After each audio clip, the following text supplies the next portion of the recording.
নমস্কার বন্ধুরা, সবাইকে ধন্যবাদ ও নমস্কার। দীঘা আনন্দাবাদ অনেক স্বাগত আপনাদের দীঘায় আসার জন্য। দেখো লিখছে S+S ওখানে দেখো লোক ভর্তি।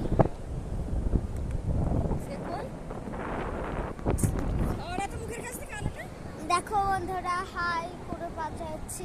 এখন গুড নাইট বন্ধুরা, রাত মানে এখন জ্বর আসেনি, জ্বর আসছে। হ্যালো গাইস, জ্বর আসার আগে পর্যন্ত আমাদের ভিডিও দেখা যাক। কে কে দীঘায় গিয়ে ভিডিও করছো আমাদের সাথে কমেন্ট এবং সাবস্ক্রাইব করে দিন।